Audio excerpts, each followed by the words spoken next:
At the John Daly Major Ed Foundation, we also focus on making sure that we partner up with great organizations. Great organizations like St. Jude's, great organizations like the Boys and Girls Club, our friends at Warriors for Freedom, our friends at Force 50 Foundation, which provides veterans the health care that they need. As you can see, we are the safety net at the John Daly Major Ed Foundation to make sure that no one gets left behind on the field of battle and that you're taken care of in the home front. God bless you. God bless the United States of America. Hoorah!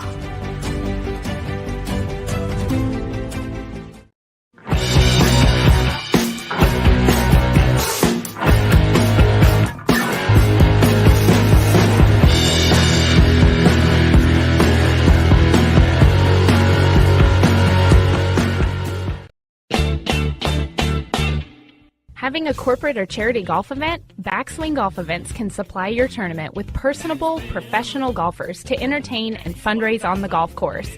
They can accommodate any size group, whether it be 3 players to 500. They are your team. From range lessons, Beat the Pro, and Pro-Am style roaming, they're making lasting memories one swing at a time. So make sure to check out backswinggolfevents.com or call us direct at 661-316-3093 and book your pros now.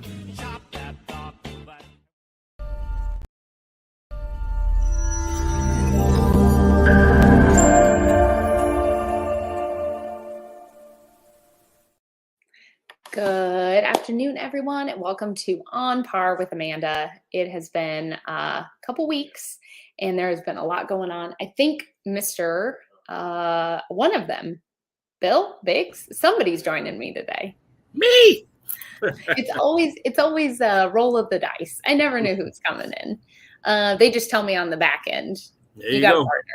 Mm-hmm. Well, I wanted to share a couple of my experiences from this week. So I work the waste management. Last year, I was an ambassador. This year, I was brought on to be an assistant supervisor under the guy that runs it. And he just wanted me to kind of start learning his ways and what he was doing so that there was some sort of like backup.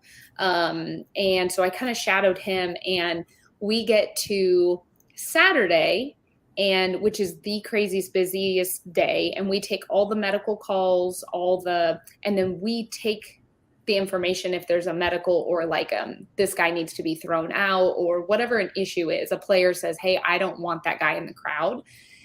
We take those people and we call it into dispatch, whether it's PD, fire, medical, and we call it in and with the description and all of that. So normally my boss handles dispatch, and I can kind of do logistics because as the day progresses, we come in and target the areas of play that we need more people and more security. So we kind of shuffle people around. And on Saturday, midday, right before the storm, he went to the hospital and had a medical emergency and left me to run the show. And he is okay. He is doing much better. But with that said, it was a big slap in the face to me just to all of a sudden have to handle everything. And I couldn't turn to someone and say, what do I do now? Or how do we do this? And so it really kicked into like survival mode, and it was fine. And then Sunday, same thing. He wasn't able to come Sunday, and we ran it and we did it and we got through it. So it's kind of crazy. But all in all, I have to say, I don't think a lot of people, if you've never been to this event, how much goes into the back end of this event and how much security, how many grounds, how many trash people. I mean, just the amount of people to staff an event like this is, I would say it's 4 to 6 times more than I think what people would assume.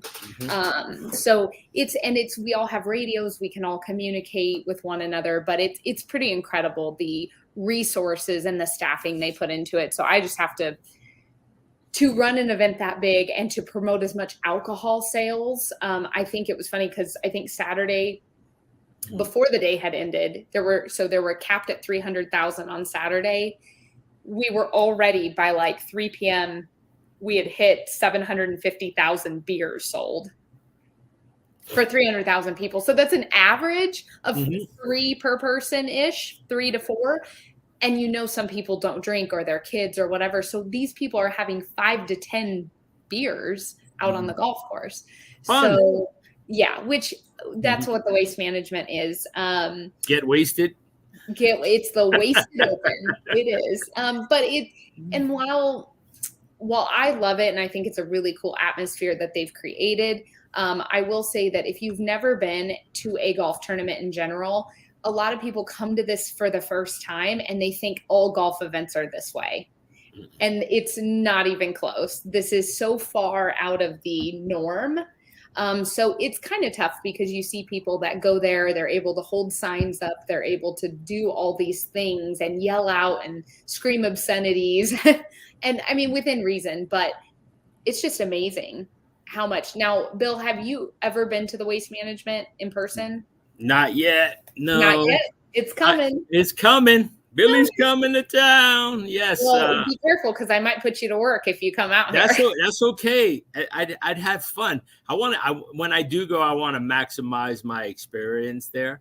So there's some really cool elements like Monday, Tuesday are very slow. So if you want to actually see the course and see it's pro-ams and practice rounds.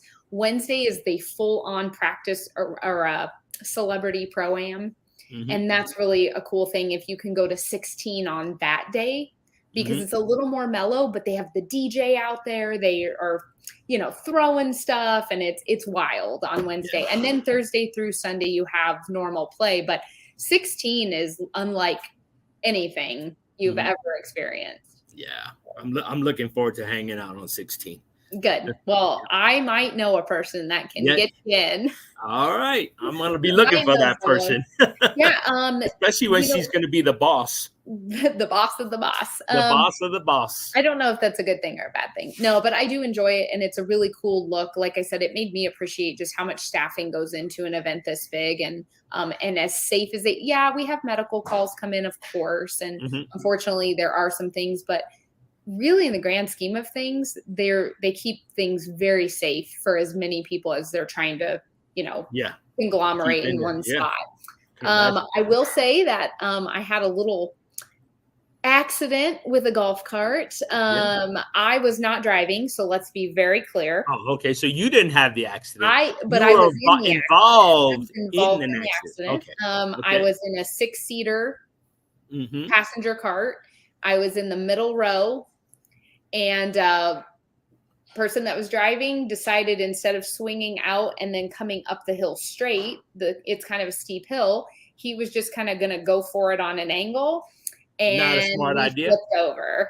And the whole thing flipped. Luckily, no one got hurt. No one was injured. I don't know how that happened. But when it started to flip, it was going towards my side and the driver's side. So I was able to kind of put my foot on the ground and like jump away as it was tipping because it kind of tipped in slow motion. Yeah. I will say that I was very sore the next day. It either tipped in slow motion or you became a matrix. I don't know. I think there was a glitch in the matrix there for a minute. I do because, people say when accidents happen, it feels like it's in slow-mo, but I promise you, it felt like it took 20 seconds for that golf cart to flip over when it really took about 3. But in my brain, I was like able to kind of, look around and take in what was happening. So luckily no one was injured other than just we had to dust our pants off and our egos as everyone on the hole ran over to assist and to flip the cart back over. We had a Tiger Rock moment where they all ran over and flipped it. And, but luckily no one was injured. So we are very thankful. That could have been way worse than it was. And I survived to tell about it. And was not crushed by a golf cart. Thank I think goodness. What went through my mind was you can't get injured because you have to play golf. What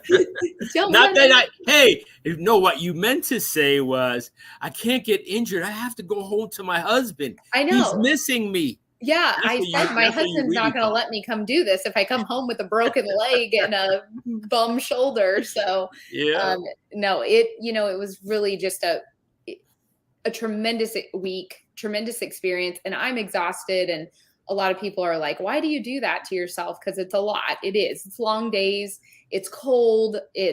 But at the end of the day, to see the ambassadors say, wow, like your leadership was really great, or hey, we really enjoyed our time out there and enjoying their job, it made me feel good, because that's what I want. So plus you get to see things. Every year is going to be different. Every year is different. And we had a woman on the golf course that not only went into labor, but delivered on the golf course. Yeah.